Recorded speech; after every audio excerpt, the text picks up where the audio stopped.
They performed on stages with harmonies that sent chills down spines, their voices blending perfectly.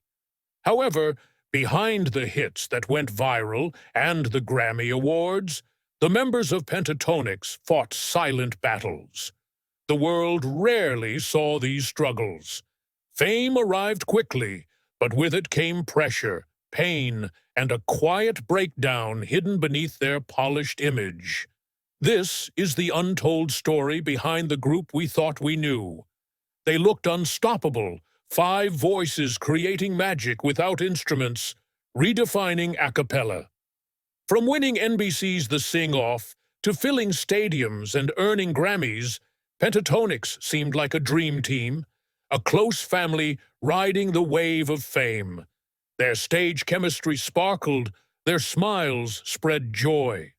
But like many stories in the entertainment world, what the camera showed was only part of the truth. Behind the harmonies lay wounds, hidden tensions, and private struggles that clashed with their perfect image. Members battled with identity, pressure from fans, mental health issues, and the constant need to perform. When founding member Avi Kaplan left in 2017, it revealed a deeper problem, something unspoken. For many fans, his departure felt like a breach in the group's tight bond. But why did he leave a successful group? Why did this close team suddenly seem distant? Quiet changes followed. New members shifted the group's dynamics, and rumors spread. Despite continuing to produce music and sell out shows, fans sensed the spark dimmed slightly. The cracks in the facade became visible if you looked close enough. The real tragedy wasn't just one person leaving, it was also everyone carrying unseen burdens. The pressure of turning passion into work, the demand for creativity whenever needed, personal struggles that stayed behind the scenes, raging silently. As we look behind their story, we see pain, sacrifices, and tough choices made away from the spotlight. The cost of harmony isn't always heard in the music. So, what really happened to Pentatonix behind the scenes? Why did Avi leave? How did fame test their friendship? What moments almost broke the group? Stick around. This story isn't finished yet. The truth is darker than the songs they sing. In a small Texas town, three high school friends did not know they were planting seeds for a musical change that would alter a cappella forever. Scott Hoying, Kirsten Maldonado, and Mitch Grassi were just classmates at Arlington's Martin High School. They were more than friends. They found comfort and hope in music's magic. Scott was the heart of the group. His charm and creativity held everyone together. Kirsten, the only girl, had a voice that sparkled with clarity and strength. Mitch was fiercely independent, full of talent, and loved to create something different. They often sang together in schools, hallways, and classrooms, anywhere that could echo. Their friendship was instant and went beyond music. They felt like outsiders, and the world didn't always understand them. But when they sang, people paid attention. Their first chance at recognition came with a cover of Lady Gaga's Telephone for a local radio contest. The prize was to meet the cast of Glee. They didn't win, but their performance lit a spark. They had chemistry and drive, and even then, a natural spark in their voices. Years later, Scott studied music at the University of Southern California. There, he joined a top-A cappella group called SoCal Vocals. That's when he learned about the Sing-Off, a TV show for a cappella groups. Something told him, this is it. He couldn't do it alone, so he called Mitch and Kirsten and convinced them to audition. But the rules said they needed 5 members, including a bass and a beatboxer. That's when fate stepped in. Avi Kaplan, a classically trained bass, joined the group. His deep tone could shake the stage. Known in the a cappella world, he brought weight and depth. Later, they added Kevin Olsola, a Yale graduate who became famous online for cello boxing, playing the cello and beatboxing at the same time. His style was brand new. The five met the day before their audition. One day was enough. When they hit the stage, the energy was intense. Their arrangements were perfect. Their sound was fresh and bold. Their harmonies were beautiful but daring. They didn't just sing, they reimagined the music. They took risks, and people noticed. They didn't just compete, they dominated. Song after song, they remade hits with skill and soul. They weren't just performers, they were artists. When they won Season 3 in 2011, it was more than a win. It was a breakthrough. A win for anyone who ever felt they didn't belong. But after the lights faded and the confetti cleared, the real fight started. Right after their win, they signed with Epic Records. They hoped to ride the wave into fame. But the label didn't know what to do with an a cappella group. No instruments, no hit songs on the radio. They were seen as too small and risky. Within months, Epic dropped Pentatonix. Many groups would have given up then, but this group didn't. They shifted their focus to YouTube. From their apartment, they posted covers of popular songs with their own PTX twist. The videos were real, creative, and eye-catching, and the world noticed. Their channel grew quickly, pulling in millions of views and followers. Their fans, called Pentatonix, became very loyal. In 2012, they released PTX Volume 1, followed by PTX and Volume 2, building their own success without a record label. But as their music gained popularity, the pressure increased. Success has a price. Fame isn't easy, especially when your reputation is based on perfection. Every note had to be perfect. Every arrangement had to be innovative.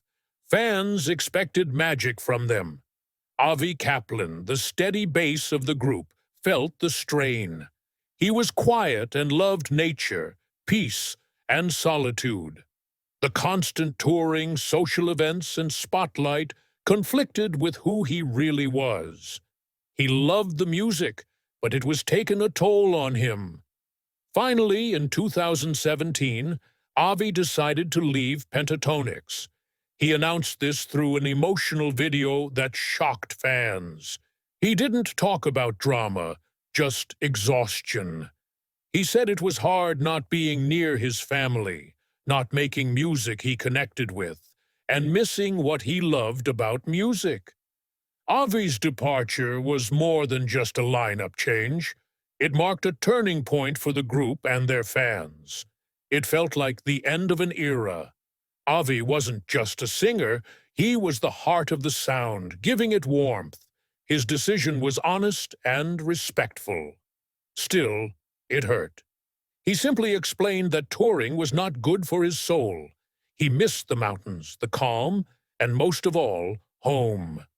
Meanwhile, the remaining four members faced a choice: break up or move forward. They chose to keep going. Then Matt Sally joined the group. He had everything they needed: strong bass, stage presence, and kindness. But filling Avi's shoes was not easy. Many fans saw Avi's leaving as more than just a lineup change. It was a sign of change. It was the first visible crack in what seemed a perfect harmony. Replacing Avi with Matt brought fresh energy, and some felt Avi's voice would be missed less. Still, the transition was tough. Fans split in their feelings. The sound changed. The vibe shifted. The sadness of losing Avi stayed with them, as the group kept releasing hits, touring worldwide, and winning awards like 3 Grammys. A quiet sadness lingered beneath the success. The sorrow wasn't from failing, but from change. Fans were doubtful, comparisons were unavoidable, and internally, the group had to learn how to grow as a new team. What once felt natural now needed adjustment. Still, they moved forward. They put out PTX Presents, Top Pop Volume 1, and bold album that reworked popular songs like Attention and Havana. The harmonies were tight, the arrangements bold, but behind the shine, they faced growing pains, learning to blend a new member into a style where every voice is heard was delicate. And beyond music, they were healing from missing a friend. Avi had been part of the original five. His laughter, depth, and sense of emotion were irreplaceable. Fans noticed it too. While Matt brought new energy, many longtime fans felt like they lost a family member. Comment sections were filled with love for Avi and Matt. Still, it was clear that something had changed forever. What makes Pentatonix special isn't just their skill, it's how they bounce back. In public, it looked like they were on top. Sold-out tours, millions of YouTube views, Christmas albums that topped charts. But behind the scenes, the members faced high pressure. Scott Hoying, the smiling frontman, had been the group's emotional center. Carrying that weight was tiring. As they grew, so did expectations, more shows, tighter schedules, fewer breaks. They loved their fans, but the non-stop work began to drain their creative spark. Mitch Grassi, known for his smooth vocals and unique style, also started exploring his identity outside of PTX. With Scott's help, he formed Superfruit, a duo that let him try new, pop-inspired sounds. It wasn't about leaving PTX, but about sharing more of himself. Kirsten Maldonado, the only woman in the group, also started to branch out. She released solo songs and shifted toward more mainstream pop and R&B. For her, it was a way to take control of her voice. As a community of friends in faith, united by our belief in Jesus, I trust each of you to stand by me. Pope Leo XVI, known for his diplomacy and grace, has caused a worldwide stir after refusing to shake Kate Middleton's hand during a high-profile meeting. But what happened next shocked everyone in the room and across the globe. Cameras captured the tense moment when the royal and religious worlds clashed unexpectedly. What message was the Pope trying to send? And how is the royal family reacting behind closed doors? Join us as we reveal the surprising act that is shaking both the church and the crown. The handshake that never took place happened just 5 days after Pope Leo XVI first appeared on the balcony of St. Peter's Basilica. The world was still taking in that moment. His election shocked even seasoned Vatican watchers. An American pope seemed like a story from fiction. Yet he stood firm, rejecting centuries of tradition with quiet strength. He wore simple black robes without any gold or jewels. He walked alone without an entourage. His meals were eaten at a plain wooden table. His bed was a simple cot in a modest room. He didn't seek power or fancy thrones. The only crown he acknowledged was a crown of thorns.